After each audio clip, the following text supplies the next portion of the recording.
Oh yeah, you know that's awesome. You know you want it for yourself. A Salamence caught at level 10? Well, that's what this video is about. We're going to be showing off all the crazy underlevel SOS Pokemon that are in Pokemon Ultra Sun, Ultra Moon, as well as some really other cool SOS that you can get for yourself as well. So starting off with the Salamence, I'm pretty sure a lot of people know about it, but we're going to talk about like Volcarona, Bisharp, and some other cool Pokemon. But Salamence going to be right here at level 3. And man, this one is going to be tough though, because you have to go for the 1% Bagon encounter rate. And if I get it right now, I'm going to lose my mind.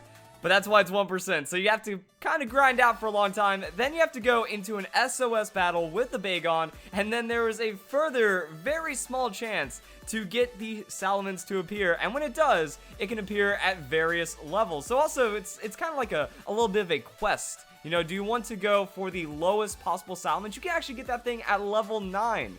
A level 9 Salamence is achievable in Pokemon Ultra Sun and Ultra Moon, and that can also be level 9 through 12. So there it is, guys. Bagon, SOS, Route 3 right there. If you get the crazy odds, things are going to be pretty awesome. So let's go and show off some of the other Pokemon that you can get through SOS as well. And next up, we're going to be going for Volcarona. Now, this is going to be in the Lush Jungle in the same area where you do the Pseudo-Wudo trial. So what you need to do is have the Machamp, and then you push over the boulder, and you head inside the cave. Now, again, this is going to be a 1% chance encounter. However, I'm not going to do this one the lazy way. Also, apparently you need to keep Machamp going because I've never been here before.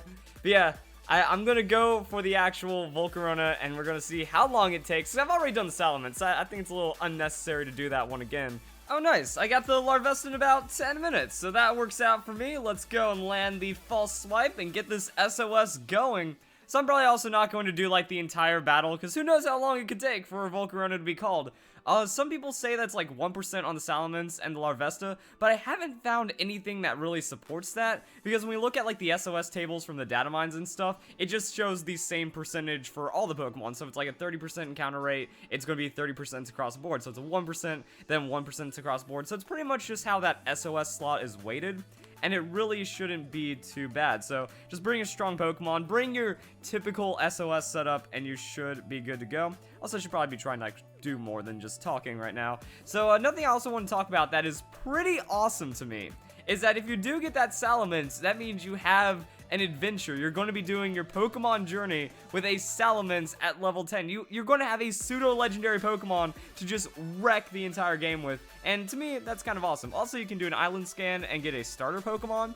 So those are the kind of things that you gotta consider. You know, you can use these Pokemon for your game. So if you haven't bought the game yet, you're getting it for Christmas or something, that's something that can work into your favor as well. So I'm just gonna like start the timer and see how long it takes for Larvesta to call a Volcarona. But also, Larvesta, since it is a rare Pokemon, but it does have like this off-legendary kind of status in the games and the lore, it probably has a very low call rate to begin with, so that just might make it take a long time, because I mean, you know, it's sitting at very low health, there's an Adrenaline Orb active, and so far we haven't had anything happen, so I could recommend an Intimidate Pokemon just to make the calling a bit more likely, because yeah, Larvesta's being a little annoying right now, but we're gonna get that, we're gonna get the underlevel Volcarona, and it's gonna be sick. Well guys, I hate to disappoint, but it has been 2 hours, and I have not yet received a Volcarona because it's just so slow. It takes so long for Larvesta at SOS call, and then there's just a chance that it won't SOS call. Also, I didn't have my battle animations turned off, so that might speed things up quite a bit.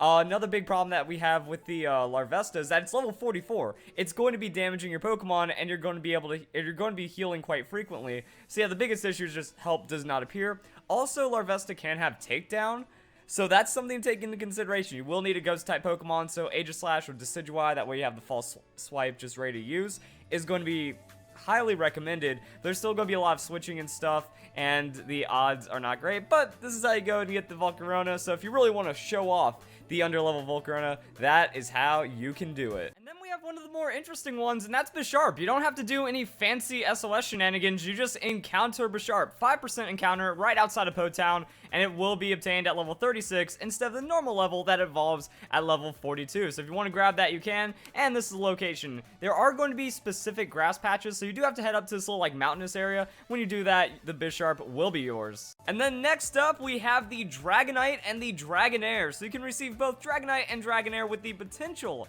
of them being underleveled level, just because like fishing is very volatile. As you can see right here, we have like level 10 through level 66, and there's also a chance you can get like a Magikarp into Gyarados and stuff if you want to go for that. So the levels are pretty crazy out in the Pony Gauntlet. Also, this is going to be doable in Pokemon Sun and Moon, as well as Pokemon Ultra Sun and Ultra Moon, and the way that you do it is just go right here, Pony Gauntlet, come in from the battle tree, and then I recommend you should also save before this spot, because by saving here, if you don't get the Dratini on a 10% chance, you can just soft reset. So it's not the worst thing ever, and 10% chance is definitely better than a 1% chance, so your odds of getting Dratini aren't going to be that terrible. But the Dragonite is going to be a different story, because it can be just an interesting little breakdown of if it's going to be level 66 or level 10, but you can get a nice trophy Dragonite or Dragonair to show off to all your friends. Now next up, we have Corsola in Melee Sea. Now what you want to do is just go to Kukui's house, surf right here, and then find yourself at a bubbling fishing spot. Now, don't get a little too close or else the Corsola will go away, but the bubbling fishing spot has a 20% chance. Now, Corsola might not sound like a crazy rare Pokemon or anything, but what we're after is the Marini, because Marini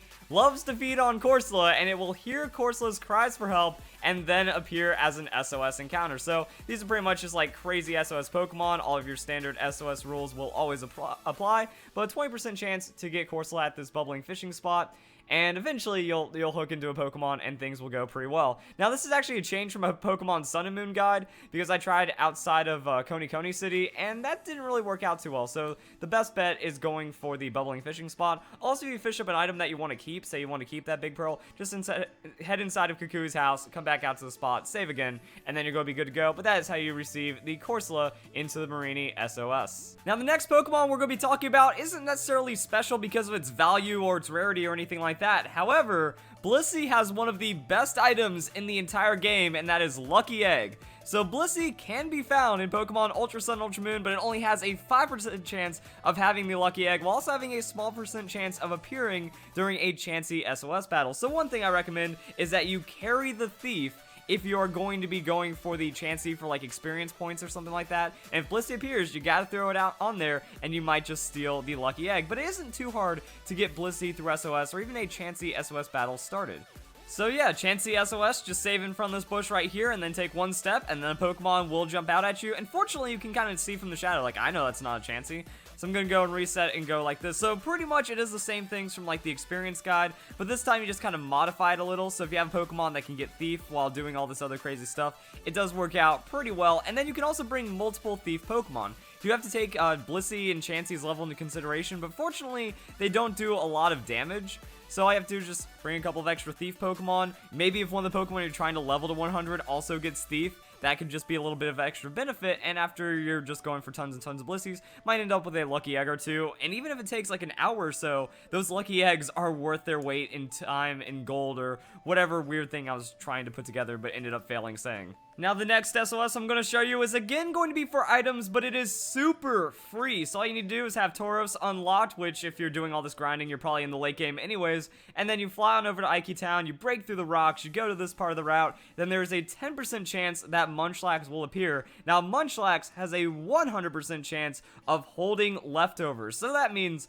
you can just get as many leftovers as you want in a very short amount of time. So I recommend that your False Swipe Pokemon also knows Thief, and then you can just bring 6 Pokemon without any items to then thief all the Munchlax that you're going to be getting from SOS. So I'm actually going to do this one and show it being done, because I kind of skipped over the last couple of Pokemon. These things are rare, you know, it's not super free. That some of these Pokemon are pretty desirable. They also have like a lot of extra benefit to them, so it can take a little bit of extra time instead of just like, I'm going to show up and get a level 10 Dragonite. Unfortunately, it is not that easy.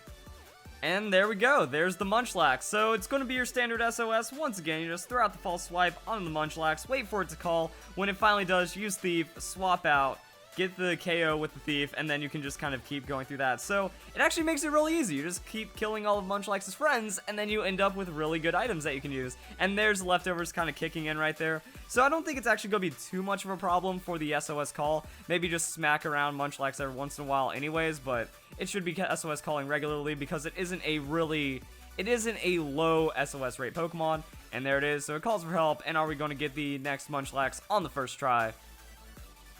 No, but that's kind of the idea right there. So I don't really know what to say. You know, there's just a lot of SOS Pokemon, a lot of really good locations that you can look into, but these that I've shown in the video are kind of the most unique ones because you can get underlevel Pokemon to the point where even Pokemon isn't even aware of it. The VGC rules are actually incorrect. I already did a video kind of talking about that, so it is kind of funny just to kind of show off the level 10 Salamence. People might think you're just cheating and you're a filthy hacker, but you're actually playing legit, and that's kind of fun. Just it's more of a trophy thing, you know. There's not really much competitive value to it overall, but at least you get to say that you have these Pokemon, and then you can do something like this, where you go and thief the Munchlax's friend, and that is going to go and give you a just free leftovers like that. That's what I mean. You just want to bring a full party of Pokemon, or however many leftovers you need. Generally, if you are going to be playing by the official rules, there is the item clause, so you're only allowed 1 leftovers. That means you can already have Pokemon competitive ready. Give them the leftovers, and then you're just ready to pull out Pokemon and use them for battle whenever, instead of worrying about moving items around. So I think that's one nice little benefit